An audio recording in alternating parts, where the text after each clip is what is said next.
खाना थे कभी ना किनो दिबी इना किनो ता तो के लो बापा लो चोरी आउ के बापा का कुछ जाव ढाई पीछे तो गई हमारे इना किनो दिबी ये कुकुरा दाउरे बुर्ती रही पाइबनी ना आज्ञा नमस्कार नमस्कार मु तोते नमस्कार करी गई इरे तू काई नमस्कार कर तू तो जानी तुम ना मोते न पता मु के मुझे बोल तू की मुझे मु जानू तो बापा ना कोन है मु कोई पारे नहीं तो बोने कोन मु मना कोई पारे नहीं बाबा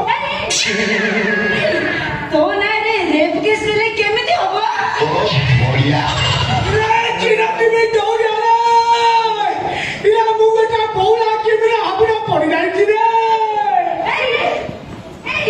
कुंभीर मांस तते भले लागे कि मु माने खाई थी रे कोई भी मांस भलो की खराब तू काई खाइनो इरा मु काई खाके प्रश्न रो उत्तर मु देई करबी ए प्रश्न रो उत्तर दे मु तोरा कोन हेबी इरा मु तो तते एबे देखली गाड़ी आ तू किया हो बोले मु केउ करू तो बापा मोर कोन हबो आ बापा मु ए खाका रे तो बो मोर कोन हबो तो बहुत छोड़ के रख पचा तो स्त्री मोर कोन हबो तो बहु हो मोर ना मो बो को सिंदूर दे और जते बहुत से थाना सिंदूर दउथि सेते सिंदूर दई के सब फरवा फाका आउ को आदमी दे दे सुना वो कान पखरे सिके बटे कहूची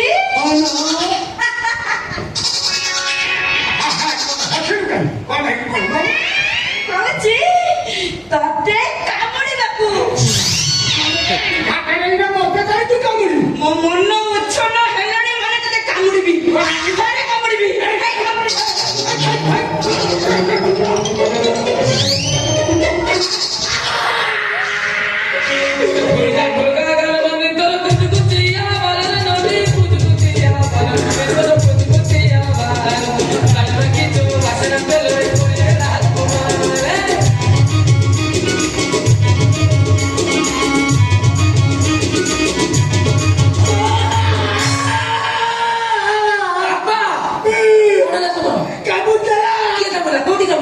पटपट पिंजारू पुरा माउस मध्ये उठे दिला देखिलु आगे ते बिल्कुल जात्री की काम छै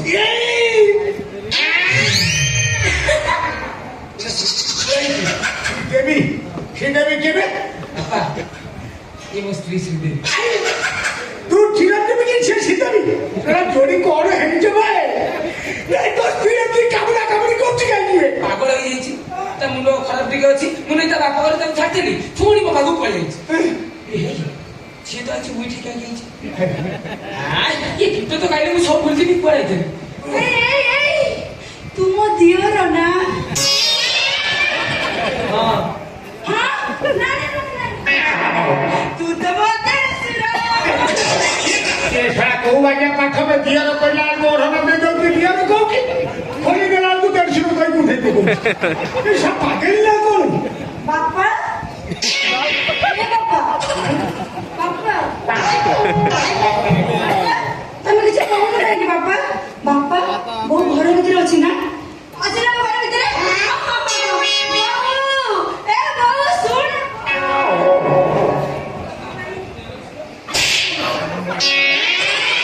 आइके ताको मुंडो डाक्टर देखो मु कहि ता मुंडो को सकले खरा बेले बापा मोर मन पड़ी गला मुठी काई जाई कोन की वर्तमान मो मुंडो भी खराब काई की मु वर्तमान एक प्रकार पागल कोन कहि मो पकेट रो के 10 टका चोरी करछि तुमरा चोरी में ठियो बाबा तुम पुओ मो बाबू तांको मुंडो भी खराब तांको 10 टका चोरी करछि लक्ष टका चोरी होची कामने ये घरे कियो रे चोर ए बाबा ये चोरी करछि की सेही तो समत को मुंडो खराब चोरी कला की किंतु बापा मु ठीक बुझी गेली तुम के तुम पुओ पाखर रखे पे पसंद करना कामने तो कोन मते संगा कर तो 10 टका तो बाबू को 10 लक्ष मु चोरी करछि ना ना से कथा समय करिवो किंतु तमे ए घरे नु ये शहर रहिया पे अयोग्य कोन तमे मो बाबू को बापा बेली मु ये बिल्डिंग रे जोटा ରୁମଟା ସବୁଠାରୁ ଭଲ ରୁମ୍। ସେଇ ରୁମରେ ତମକୁ ନେଇ ରୁମ୍ ଦେବି। ତମେ କଣ କଲ? ଧଳା ପ୍ରବଳ କାନ୍ଥ, ପାନ ଛପ ପକେଇ ନାଲିଆ କରିଦେଲ। ତାକୁ କ୍ଷମା 10 ଲକ୍ଷ ଟଙ୍କାର ବେଡ୍ ଶୁଆ କରେଇବି। ଆଉ ଲାଟ୍ରିନ୍ ବାଥରୁମ୍ ଆଟାଚ୍। ଚାରିପାଦେ ଚାଲିଗଲେ ତମେ ଲାଟ୍ରିନ୍ ବସିବ।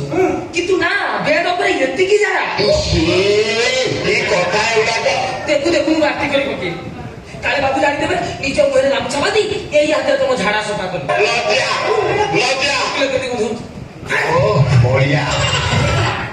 ନିଜ ଝାଡା ନିଜକୁ ଦଉଛି। ଥରେ ଚିନ୍ତା କର ମୁଁ କେମିତି ସଫା କରିଦେବି। ତମେ ତ ଖାଇଲା ଭଳିଆ ଖାଉଛ, ଖାଦ୍ୟଟାକୁ ଚୋବେଇ ଖାଇଲ ହୁଏ, ନାରେ ଟୋକି ଦେଲେ ହୁଏ। ସେ ଝାଡାରୁ ବାହାରୁଛି ଛେଳି ଗୋଡ, କୁକୁଡ଼ା ଗୋଡ, ସେ ସିଂହର ମୁଣ୍ଡ ଗୋଟେ ବି ଦେଇଛ। ବହୁତ ପ୍ରକାର ବହୁତ ଭେରାଇଟିର ସାବୁନ ହାତରେ ଲଗେଇ ସାରିଲି, ତଥାପି ଗନ୍ଧ ଯାଉନି। ମତେ ଲାଗୁଛି ଶେଷରେ ଡାକ୍ତର କହିବେ ଆଇ ଆମ୍ ସରି, ହାତଟା ଏଉଠୁ କଟା ହବ। ତମେ ଖାଇଲା ଭଳିଆ ଖାଉଛ। ସକାଳେ ଉଠୁଛ 8ଟା ଅଣ୍ଡା, 36ଟା ପତ୍ର କଦଳୀ, 72ଟା ଆଗରୁ 2 କେଜି ଛେନାପୋଡ଼ ଏକାଥରେ ଖାଉଛ। ଆଉ ତମର ସେଟା ପେଟ ନା ମ୍ୟୁନିସିପାଲିଟି ମହିଳାଟା? ହଉ, ଖରାବେଳେ ମଟନ ଖାଉଛ, ଚୁଙ୍ଗୁଡି ଖାଉଛ, କଙ୍କଡା ଖାଉଛ, ଛତୁ ପୋଡା ପନିର ଭର୍ତ୍ତା ନହେଲେ ରୁଷୁଛ। ଭାବିଲି ବୟସ ହେଲାଣି, ଗୋଟା କୁଆଟା ତମେ 4 ଦିନ ପିଇବ, ଦେଖିଲା 4ଟା କୁଆଟା ତମେ ଗୋଟା ଦିନରେ ପିଉଛ। ତମେ ମଣିଷ ନା ଅସୁର? ହଉ, ଏଇଟା ଆମର ପୁରୁଣା ଖାନଦାନ ବେ। ବାପା ହିସାବରେ ଏଇଟା ପୁରୁଣା ଖାତି। ତମ ଖାତିର ଉପରେ କୁକୁର ପରିସ୍ରା କରୁ।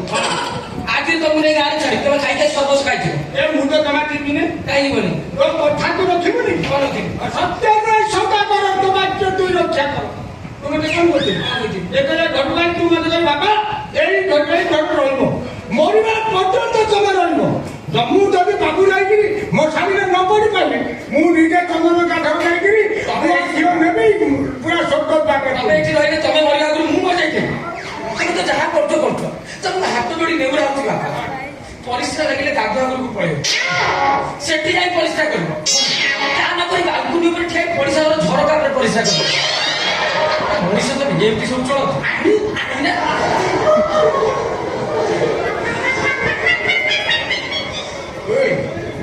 ମୁଁ ବାଲକୁନି ଉପରେ ଠିଆ ପର ଝରକା ଉପରେ ମୁତୁଛି ବୋଲି ଇଏ ଜାଗା କିନ୍ତୁ ନା ସିସିଟିଭିରେ ଦେଖିଦେଇଥିଲି।